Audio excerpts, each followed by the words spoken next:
बिस्मिल्लाहिर्रहमानिर्रहीम। तो दोस्तों, आज की क्लास में आपको बताऊंगा ये टॉप 5 फार्मूले जो कि आप डेली बेसिस पे इसको यूज़ कर सकते हैं। और इनका यूज़ कैसे होगा कि जैसे आपके पास एक फार्मूला है, फाइंड है, रोमन है, T formula, N formula and यहाँ पर सम प्रोडक्ट फार्मूला। अब इनको यूज़ करने के लिए आप यहाँ पर चैट जीपीटी की हेल्प ले सकते हैं। चैट जीपीटी कैसे यूज़ करेगा हमारे इस फार्मूले को, तो यहाँ पर आप चैट जीपीटी ऑन कर लेंगे। तो चैट जीपीटी आप चाहे तो गूगल के थ्रू भी ऑन कर सकते हैं, या अगर आप इसको विदाउट लॉगिन अगर आप इसको ऐड करना चाहते हैं तो स्टे लॉग आउट पे आप क्लिक करके जो है चैट जीपीटी के अंदर एंटर हो सकते हैं। अब देखिए यहाँ पर हमारे पास जो फार्मूले हैं, फाइंड है, रोमन है, T formula, N formula and sum product formula, इनका यूज़ कैसे है तो ये यहाँ पर हम चैट जीपीटी की हेल्प लेंगे। तो सबसे पहले हम क्या करेंगे, यहाँ पर एक्सेल में फाइंड कॉमा लगा रहा हूँ, उसके बाद टी कैसे यूज़ करें, और हम यहाँ पर टाइप हो, जैसे हम यहाँ पर एंटर करते हैं तो देखें हमें यहाँ पर मेरे पास जो प्रॉम्प्ट है, जो उसकी डिस्क्रिप्शन है वो यहाँ पर टाइप हो रही है। सीखना चाहते हैं तो आप सीख सकते हैं। अब देखिए यहाँ पर इसने हमें सबसे पहले फाइंड फंक्शन के बारे में बताया है, ठीक है। इसके बारे में डिस्क्रिप्शंस भी अगर आपको प्रॉपर पढ़ सकते हैं। अब देखिए फाइंड है, टेक्स्ट है, विद इन टेक्स्ट है, तो ये इस तरीके से एक फार्मूला बता रहा है। एग्जाम्पल दे दी इसने यहाँ पर हमें। फाइंड हमें हमेशा यूज़ करना होता है कि अगर आपको किसी टेक्स्ट में से अल्फ़ाबेट को फाइंड करना है कि वो कौन से नंबर पे है, तो वो आप कैसे करेंगे यहाँ पर। तो देखिए इसने बता दिया कि आपके पास है हेलो वर्ल्ड, ठीक है, एक वर्ड लिखा हुआ है। तो मैं यहाँ पर टाइप कर लेता हूँ इस वाले हेलो वर्ल्ड, ठीक है। तो मैंने यहाँ पर टाइप कर लिया हेलो वर्ल्ड। उसके बाद मैं यहाँ पर इनका साइज़ थोड़ा सा इंक्रीज़ कर लेता हूँ कुछ इस तरीके से। अब देखिए यहाँ पर आपने क्या करना है कि जैसे आपने टाइप किया हेलो वर्ल्ड, अब फाइंड आप कुछ भी यहाँ पर कर सकते हैं, ठीक है। तो मैं यहाँ पर फार्मूला अप्लाई कर लेता हूँ, जैसे कि इस सेल के अंदर इक्वल लगाते हैं और फाइंड का फार्मूला अप्लाई करते हैं। फाइंड टेक्स्ट, ठीक है। अच्छा देखिए फाइंड टेक्स्ट के अंदर आपको क्या काम करना है कि आपने यहाँ पर सबसे पहले वो अल्फ़ाबेट लिखना है कोटेशंस के अंदर जो आपको फाइंड करना है। जैसे कि मैं यहाँ पर लिख लेता हूँ W, तो कोटेशंस के अंदर मैंने W लिखा, कोटेशन क्लोज करके कॉमा लगा दिया। अब ये W आपको कहाँ से जो है वो फाइंड करना है, विद इन टेक्स्ट में आप देंगे ये वाला सेल जहाँ पर आपने टेक्स्ट लिखा है। उसके बाद ब्रैकेट क्लोज करके एंटर कर देंगे। एंटर करते हैं तो देखिए यहाँ पर 7 आ रहा है। इसका मतलब अगर आप यहाँ से काउंट करते हैं H यानी कि 1, E आपका 2, और 3, 4, 5, और आपका स्पेस भी काउंट होगा 6, और W किस नंबर पे आ रहा है, 7 पे आ रहा है।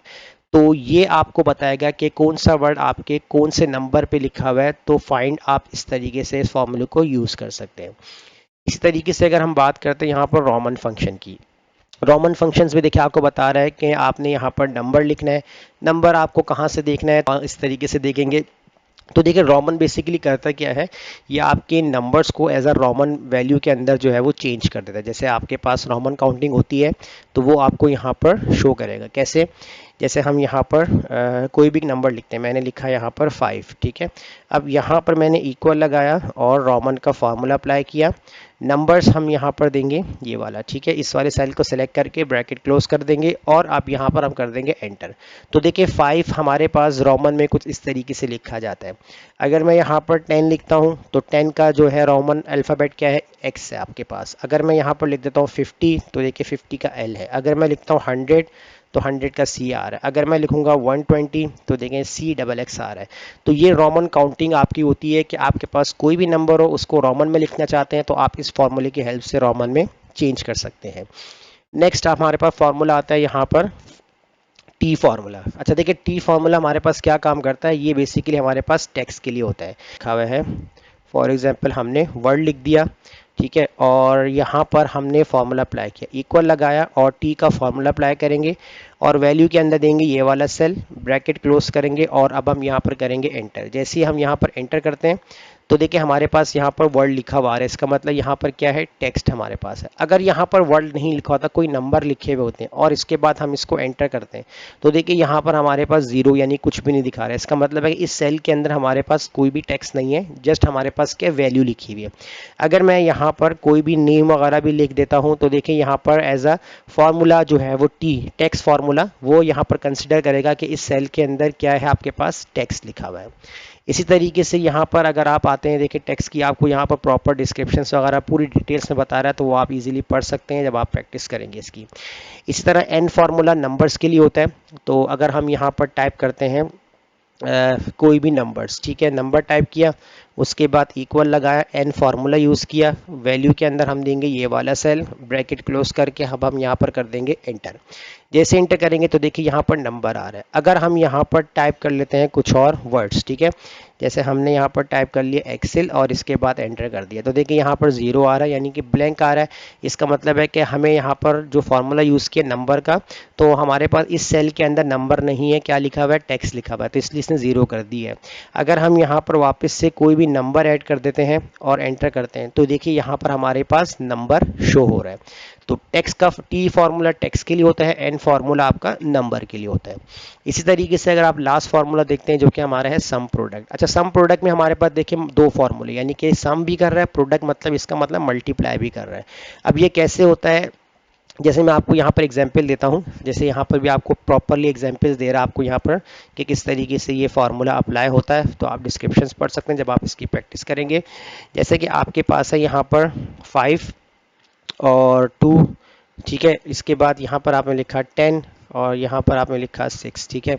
अब अगर मैं यहाँ पर इन दोनों को मल्टीप्लाई करता हूँ, ठीक है, जैसे मैंने यहाँ पर सिलेक्ट किया कि इस वाले सेल को सिलेक्ट किया, मल्टीप्लाई, ये मैं डिटेल्स में बता रहा हूँ आपको मैं।